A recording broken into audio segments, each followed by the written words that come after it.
Abra sua Bíblia comigo no livro de Provérbios, capítulo 14. Nesses 30 minutos eu quero divulgar, ou dividir, é melhor, dividir com você essa palavra do Senhor, né? Provérbios, capítulo 14, verso 26 e verso 27. E no final das contas, a conclusão dessa palavra vai ser uma motivação para que você venha ao culto de quarta-feira, que é a sala de oração. Amém? Então, eu ainda não terminei o momento de avisos, eu ainda estou fazendo os avisos. Antes eram avisos que diziam respeito a atividades, e agora é um aviso que diz respeito a uma atividade, através da palavra do Senhor que vai edificar a sua vida. Provérbios, capítulo 14, versículo 26 e 27, o texto bíblico, ele vem apontando para a gente, e vai ser o início dessa palavra, que eu quero concluí-la com o aviso da sala de oração. E diz assim o texto de Provérbios. Vamos ler todos juntos? Capítulo 14, Provérbios, versículo 26 e 27. Todos juntos? 1, 2, 3 e já? Aquele que teme ao Senhor possui uma fortaleza segura, refúgio para seus filhos. Verso 27. Todos juntos? 1, 2, 3 e já? O temor do Senhor é fonte de vida e afasta das armadilhas da morte. Aleluia! É a promessa do Senhor que diz respeito ao temor do Senhor. Agora, pergunte aí na sua mente, ou pergunte para você mesmo, o que é o temor do Senhor? O temor do Senhor. O que é o temor do Senhor? Para explicar, a gente traz a coisa para a realidade natural. Porque, assim como Jesus fez, para entendermos realidades espirituais, precisamos de exemplos comparativos naturais, para que a gente alcance a realidade espiritual. Por isso, Jesus falava pelo meio de parábolas, para que através das coisas do dia a dia, da vida das pessoas, os discípulos e todo o povo, que de boa vontade ouvisse, conseguisse entender as verdades espirituais. Então veja, como é que eu vou entender o temor do Senhor? Primeiro, eu vou entender o temor do Senhor através de uma outra pessoa. Olha para quem está do seu lado, de novo. Esse exercício é muito chato, mas é muito importante. Olha para a pessoa que está perto de você. Você vai aprender o temor do Senhor com as pessoas, sabe por quê? Porque é muito fácil você temer a homens. Eu não queria fazer, mas fazendo, como já dizia o Chaves. Por exemplo, quando qualquer outro time do campeonato joga contra o Flamengo, não é, Arnaud? Há um temor. É fácil temer aos homens. Né? Você vê, por exemplo, os times de não tanta categoria, como os das Cruzes de Malta, etc. Quando vão jogar com o Flamengo, eles temem. Ficam preocupados. Ficam ansiosos. Quando você está no erro, quando você sai com um carro com um documento vencido, ou quando você tomou aquela bebida que não deveria tomar, e você passa numa blitz, o blitz da lei seca, ou passa naquela blitz, o que acontece dentro do seu coração? Dá para entender o que é temor do Senhor? Entendendo o que é temor do homem, esse medo que dá, seja no futebol, seja no trânsito, seja quando você está andando tarde da noite, voltando do trabalho, ou chegando da faculdade, ou andando à noite, e você vem pela rua, e na direção contrária, na mesma calçada, vem uma pessoa sinistra. Agora, a nossa mente imagina o que ela quer ver, e você tem algum sentimento que faz você atravessar a rua, tem um sentimento que faz você voltar. E aí a gente começa a entender o temor, quando a gente começa a ver a nossa realidade do dia a dia, as coisas dos homens. Você começa a entender temor, quando a sua esposa corta o cabelo e ela pergunta para você, ficou bom? Diz que não. O temor do Senhor, ele vai sendo compreendido por nós, quando a gente vê que o temor é essa coisa de respeito, essa coisa de interesse em agradar. Temor é essa coisa de medo mesmo. Temor é essa coisa de zelo pela sua própria vida. Temor é essa coisa de saber que o outro é mais forte, de que o outro é mais poderoso. Então a gente vai entendendo o que é temor do Senhor, que é uma palavra pequenininha, 5 letras, né? Temor. e que significam tantas coisas ao mesmo tempo. E Provérbios, então, ele traz essa promessa para nós. O temor do Senhor vai nos abençoar, vai nos ser fortaleza, vai abençoar nossos filhos, vai nos fazer ficar seguros. Então, o que é temor do Senhor? O temor do Senhor é entendido quando nós aprendemos o que é o temor do homem. Agora, aí também nasce um problema, porque, às vezes, nós tememos aos homens, mas não tememos ao Senhor. Por vezes, nós temos medo de pessoas, de homens, de situações, de times, de opiniões divergentes. Temos medo do que o chefe vai achar, do que o esposo vai achar, do que a esposa vai achar, do que o outro vai achar. Esse temor, ele acontece até quando a gente vai botar roupa. O que vão achar, se eu estou bonito, se eu estou feio? Esse temor, às vezes, é excessivo aos homens, e ele é completamente esquecido no que diz respeito às coisas de Deus e ao próprio relacionamento com Deus. De certa forma, quando eu aqui há pouco tempo trouxe a palavra, uma informação, um ensino a respeito do que é ser membro da igreja, falava sobre temor a Deus. Porque muitos acham que podem ir, voltar, ir, entrar, sair, como se... Não, há um temor, um respeito, um valor. E se você perde esse temor a Deus, de alguma maneira você se perde no seu relacionamento com Deus. E o que é pior, quando você teme mais ao homem e menos a Deus, você acaba se tornando uma pessoa carnal, que não vive a plenitude daquilo que é espiritual. E Deus quer que você viva de forma espiritual. Deus te chamou para que você seja uma pessoa espiritual, aleluia. Então entenda, a pessoa que teme ao homem ofenderá a Deus que não pode ver. E para não ofender ao homem que eu posso ver, por vezes eu ofendo a Deus, quem eu não posso ver, a quem não enxergo, a quem eu não vejo. Porque Deus não está presente, Deus não está atravessando a rua no mesmo lugar que eu. Deus, eu não estou vendo, né? Mas Ele está. Deus não está com aquela camisa vermelha e preta, bonita, cheia de estrela, não está. Deus, Ele não está no corte do cabelo. Deus não está no meu chefe. Então eu não vejo, embora Ele esteja, eu não vejo, não entendo dessa maneira, e então eu não temo, mas... aquilo que eu vejo, eu temo. E aí a gente começa a entender o que é temor a Deus. E a entender que eu posso temer a homens e ofender a Deus. Ou mais, eu posso, para não ofender aos homens, ofender a Deus por causa do temor.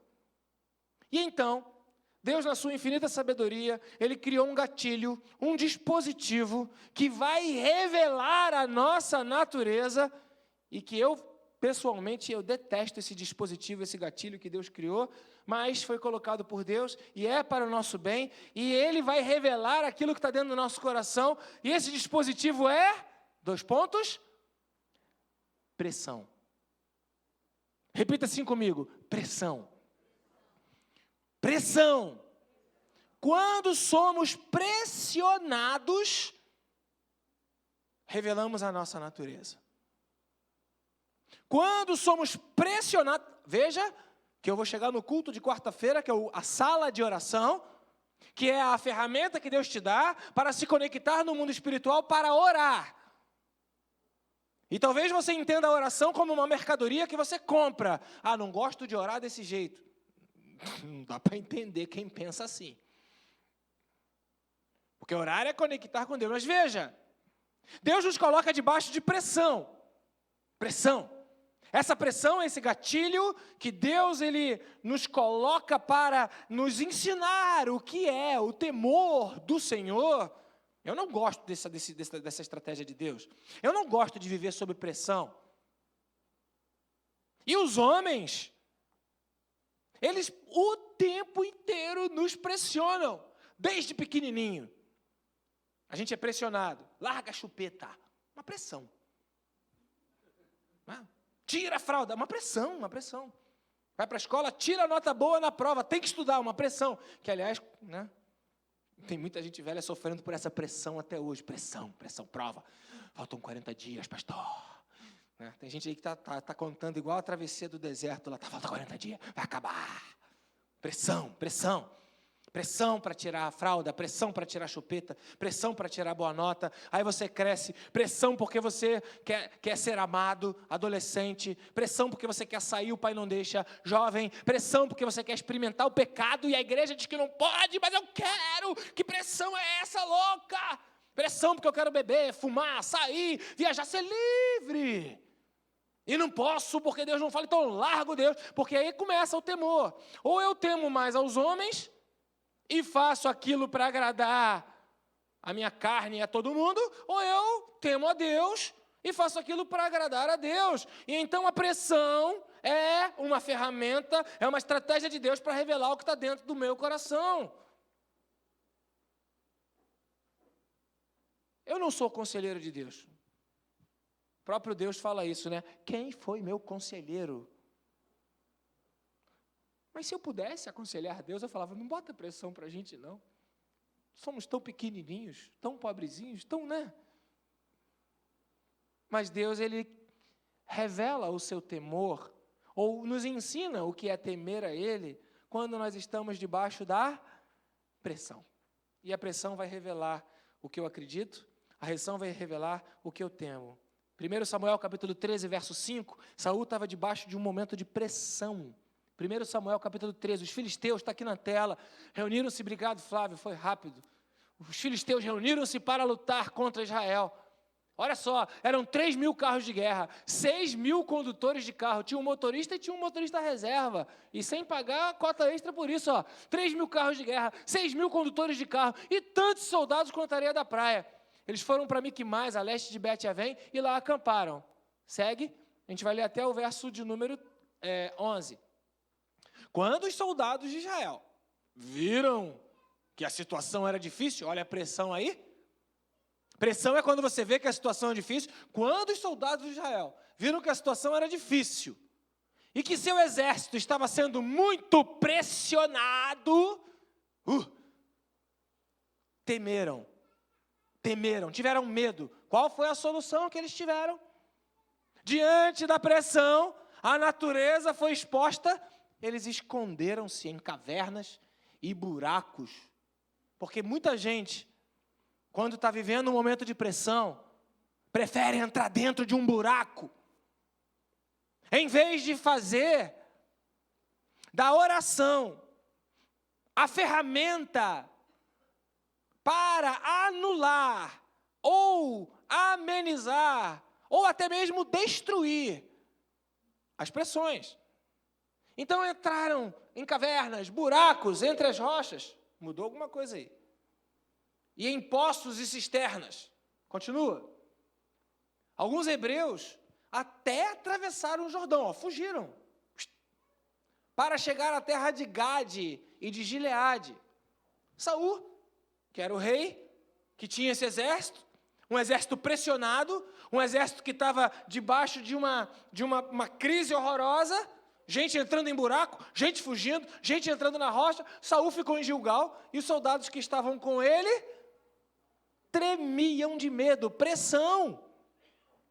Vai se colocando na vida de cada um desses soldados, vai se colocando. Veja a pressão do desemprego, a pressão das drogas, a pressão dos filhos, a pressão da falta de dinheiro, a pressão de um coração entristecido, a pressão do fracasso, a pressão de querer e não poder, a pressão de que as coisas estão erradas, a pressão de que vai explodir uma bomba, pressão da prova, a pressão do futuro, a pressão se vou casar, se não vou casar, se vou ter filho, se não vou ter filho, se vou ser feliz, se vou ser infeliz, a pressão.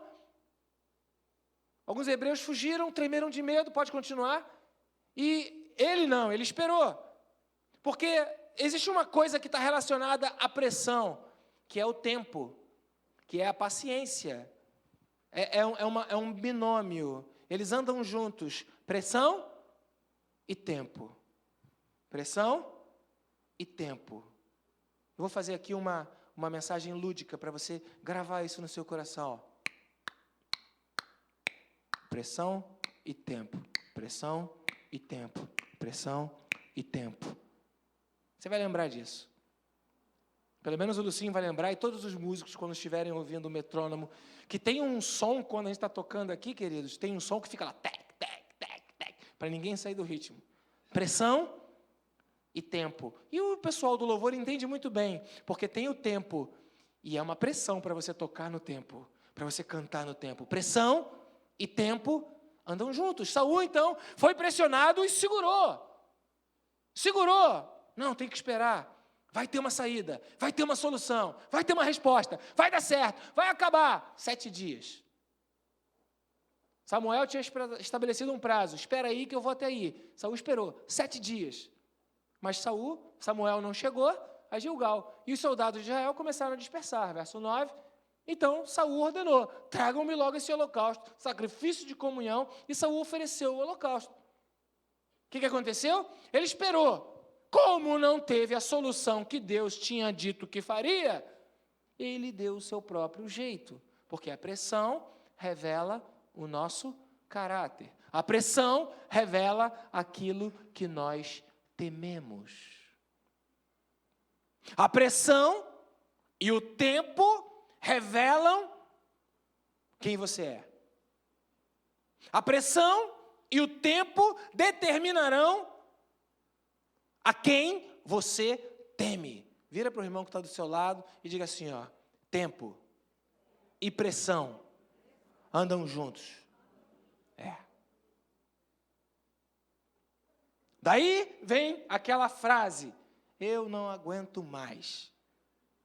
Daí vem aquele momento Popeye, que o Bill Hybels usa para dizer que é o que antecede ao chamado. Popeye estava lá, Brutus disputando Olívia com ele, aí agora Popeye está lá no fundo do mar, amarrado por um navio, preso, e Olívia gritando: socorro, Popeye! Popeye suportou. Chega um momento que Popeye fala: é muita pressão, eu não aguento mais.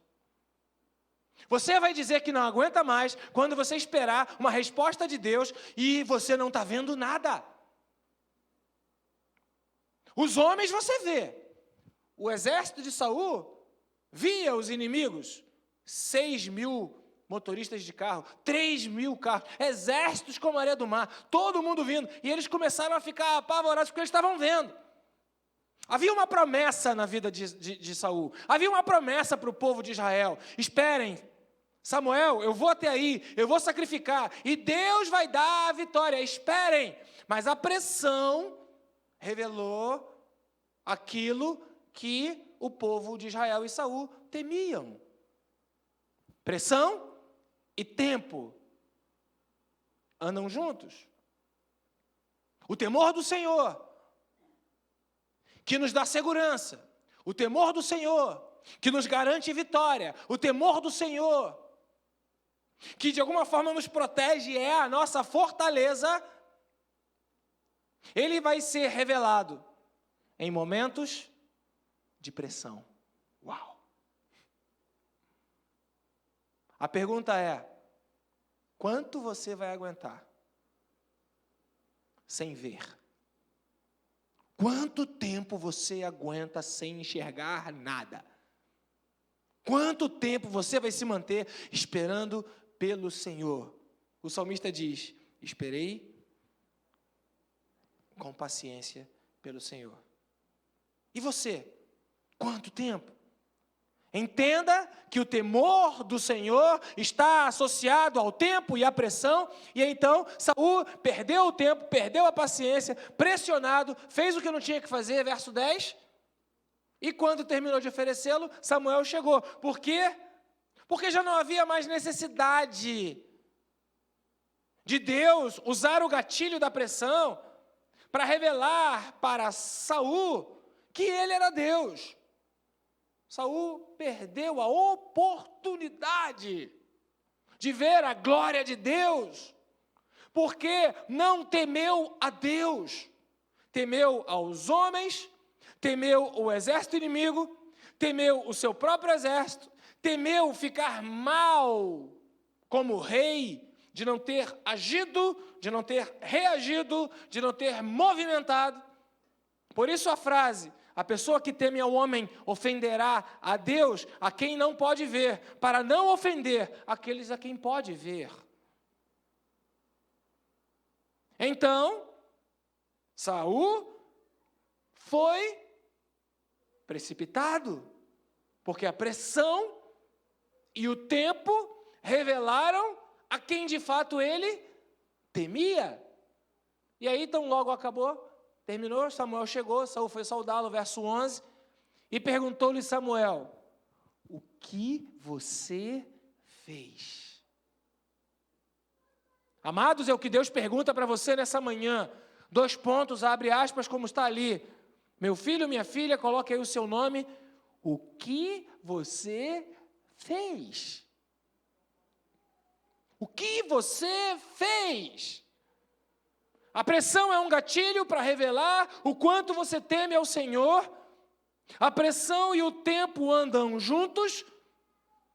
E a pergunta de Deus para a sua vida é: uau, o que você fez? O que você fez? Veja, não é futuro. Porque o que você fará depende de quanto você teme a Deus e de quanto você teme os homens, ou de quanto você teme, seja lá o que for que você teme. Mas uma coisa eu te digo, todos nós tememos alguma coisa. Todos nós que estamos aqui nessa manhã tememos alguma coisa. Eu tenho meus temores. Eu tenho os meus medos. Aliás, a fé, ela implica na incapacidade de controle ou de domínio. Então, fatalmente, para exercer a fé, eu precisarei temer. Porque eu não preciso crer, eu não preciso ter fé para aquilo que eu estou seguro, para aquilo que eu não temo. Portanto, o gatilho da pressão, ele é liberado para provar a nossa fé, para revelar a nossa fé, para revelar o caráter de um Deus que provê no meio das pressões, mas chegam uns momentos da nossa vida que a gente faz o que não deveria fazer, age da maneira como não deveria agir, e a pergunta de Deus para você é: o que você fez? E aí Saul respondeu: olha, quando eu vi, o temor define-se no quanto você é capaz de ver. Temor define-se no quanto você é capaz de ver. Existe uma canção que fala assim, ó: vejo o Senhor, vejo o Senhor. Meus olhos viram o Rei. Se não formos capazes de ver o Senhor em todos os momentos da nossa vida, nos trazendo, nos levando, nos permitindo, nos livrando, se não formos capazes de ver o Senhor, não seremos capazes de agir como Deus espera que nós hajamos, debaixo do temor do Senhor, porque às vezes a pressão é insuportável. Às vezes a pressão é imensa. Mas uma coisa é certa, quanto mais pressão você vive, é quanto mais Deus quer revelar para você o quanto Ele é poderoso, o quanto Ele é capaz de agir e o quanto Ele tem domínio sobre céus, terra e tudo que está debaixo da terra, nos mares e no ar, porque Deus sabe ser Deus. Paulo declara em Romanos 8:28, todas as coisas cooperam para o bem daqueles que conseguem enxergar que Deus está no controle de todas as coisas, daqueles que vivem segundo o propósito de Deus, daqueles que amam ao Senhor.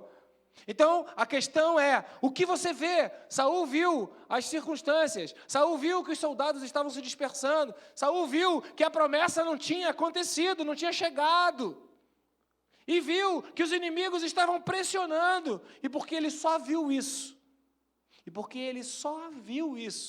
ele não conseguiu ver que Deus estava lutando por ele, que Deus é o Deus Emanuel, que Deus não desampara, que Deus é um Deus presente, que Deus abre a porta que Ele quer abrir, que fecha a porta que Ele quer fechar, que Deus faz o que Ele quer e sempre vai dar certo quando Deus está no controle. Saul teve dificuldade de ver isso. Então veja, Lucas capítulo 18, verso 1 a 8, e eu vou encerrar nos próximos 7 minutos para a gente poder orar. Lucas capítulo 18, então Jesus vira para os seus discípulos e conta uma parábola para mostrar para os discípulos que eles deveriam orar sempre. Deveriam orar? Não estou entendendo, deveriam orar? Não ouvi, deveriam orar? E nunca desanimar. E nunca ficar sem ânimo. Ânimo vem da alma. E nunca perder a vontade, o gás, a força para orar. Seja qual for o motivo que você perde a força para orar, com certeza, essa força, esse desânimo, esse movimento que te tira o ânimo, ele não vem de Deus na sua vida, é Satanás operando. É duro, mas é fato. Por quê? Porque se você orar, o chão vai tremer, o céu vai se abrir e os anjos de Deus vão descer e subir, porque a nossa oração revela o quanto nós tememos a Deus. A nossa oração revela o quanto nós dependemos de Deus. A nossa oração revela o quanto nós amamos a Deus. A nossa oração revela o quanto de Deus nós entendemos que é fundamental para a nossa vida. Então Jesus mostra, através de uma parábola, para atrair uma coisa espiritual para um jeito natural. Vamos lá, vamos ler direto até o verso 8. Verso 2 agora. Então ele diz, certa cidade, havia um juiz que não temia a Deus. Alguém conhece algum juiz que não teme a Deus? Alguém tem lido os noticiários? Alguém conhece algum juiz do Supremo Tribunal, ou juiz de carreira, alguém conhece algum juiz que não teme a Deus? Certa cidade havia um juiz que não temia a Deus e nem se importava com os homens. Alguém conhece algum juiz que não se importa com os homens? Alguém conhece algum juiz aqui na nossa sociedade que não dá mínima, quer saber de interesses políticos, quer saber de interesses financeiros, quer saber do que lhe interessa, mas não se importa com os homens? Alguém conhece algum juiz assim? Ah, irmãos, quando eu vendia Mercedes, eu ia cobrar aos juízes que compravam carro comigo. Ali no fórum, eu vi muita coisa que não era muito bom de ver. E como tinha juízes, e eu lembro muitos deles, eu lembro o nome deles, os desembargadores, e é até bom acabar, passa essa parte. Verso 3. Também havia naquela cidade, onde tinha um juiz que não temia a Deus e não se importava com os homens, tinha uma viúva. Quem era a viúva nessa época? A viúva era aquela mulher que não tinha ninguém para ajudar, não tinha ninguém para apoiar, não tinha ninguém para produzir riqueza. Então a viúva era uma mulher, ela era pobre. A viúva, ela era uma mulher que ela era mal vista, porque se entendia que mulher cujo marido morresse era uma mulher amaldiçoada. Se entendia que a mulher viúva era desonrada. Então aquela viúva vivia naquela cidade onde vivia aquele juiz. E o tempo todo se dirigia continuamente a esse juiz, suplicando-lhe, faze-me justiça contra o meu adversário. Porque tinha gente que fez coisa errada com ela. E aquela mulher insistia. Tempo e pressão. Insistia. Tempo e pressão. Insistia. Tempo e pressão. Por algum tempo, ele se recusou, mas diante da pressão, finalmente disse a si mesmo, embora eu não tema a Deus e nem me importe com os homens, essa viúva está fazendo pressão na minha vida. Ela está me aborrecendo. Vou fazer justiça para que ela não venha me importunar. E o Senhor continuou. Ouçam o que diz o juiz injusto. Acaso Deus não fará justiça aos seus escolhidos? Você. Acaso Deus não fará justiça na sua vida? Para você isso. Que clamam a Ele dia e noite? Continuará fazendo-os esperar tempo? Eu lhes digo, Deus, Ele lhe fará justiça, e depressa, tempo. Contudo, quando o Filho do Homem vier, encontrará gente que está fazendo pressão durante muito tempo no céu? Amados, nessa manhã eu quero trazer para você essas duas palavras, que você entenda, tempo e pressão. Tempo e pressão. Tempo e pressão. Os homens vão fazer pressão na sua vida durante muito tempo. E você? Você vai fazer pressão a Deus durante o tempo que for necessário? Porque existe um juiz iníquo que não se importa com os homens, mas Deus se importa com os homens sim. 1 Timóteo capítulo 2, verso 1 até o verso 4, está escrito que Deus deseja que todos os homens sejam salvos. Antes de tudo, recomendo que se façam súplicas. Faz pressão, querido. Orações, faz pressão, querido. Intercessões, faz pressão, querido. Ações de graça, gratidão pelos todos os homens. Verso 2. Pelos reis. Faça pressão diante de Deus, pelos que exercem autoridade, para que você tenha uma vida tranquila e pacífica, com toda piedade e dignidade. Verso 3. Isso é bom. Deus espera essa sua pressão. Deus está esperando você pressioná-lo. Deus está esperando a sua oração durante muito tempo. Não é a oraçãozinha que se faz antes de almoçar. Tu sabes. Faça mal ou faça bem, em nome de Jesus, amém.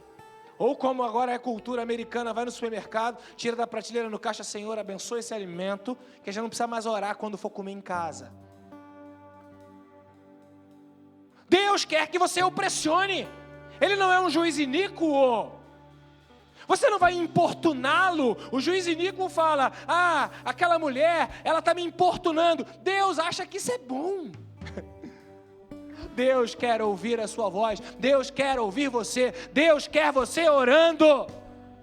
E por que eu disse que essa mensagem seria um anúncio para o culto de quarta-feira? Porque orar sempre vai ser ruim, orar sempre vai ser do jeito que você não imagina, orar nunca vai ser do jeito que você espera que seja. Nós aqui no culto de quarta-feira temos motivos de oração estabelecidos anteriormente e colhidos ali na porta das pessoas que passam. E a gente ora, e a gente canta cânticos novos, que é o que a Bíblia nos orienta a fazer. Cantai ao Senhor um cântico novo. É bíblico, está sendo feito, está sendo oportuno, está sendo promovido, mas você tem preguiça, não consegue vir ao culto. Sabe por quê? Porque se você orar, se você fizer pressão, se você colocar diante de Deus, o chão vai tremer e o céu vai se abrir. Mas nós não queremos pressionar a Deus e somos pressionados pelos homens. Nós não queremos pressionar a Deus e aceitamos a pressão do homem. Diante da pressão do homem, nós corremos para o homem para resolver, em vez de correr para Deus. Salmo 40, versículo 1. E o versículo 17, eu encerro com esse salmo, diz assim, coloquei toda a minha esperança no Senhor, e Ele se inclinou para mim, e ouviu a minha oração, e ouviu o meu grito de socorro.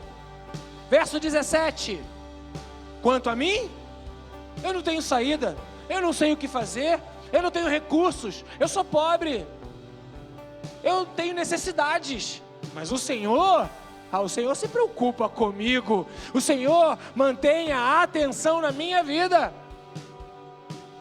Então Tu és o meu socorro, o meu libertador, meu Deus. Eu jogo o tempo nas Tuas mãos. Eu jogo o tempo nas Tuas mãos. Tempo e pressão. Ou você ora e pressiona Deus, e Deus vai agir na sua vida depressa.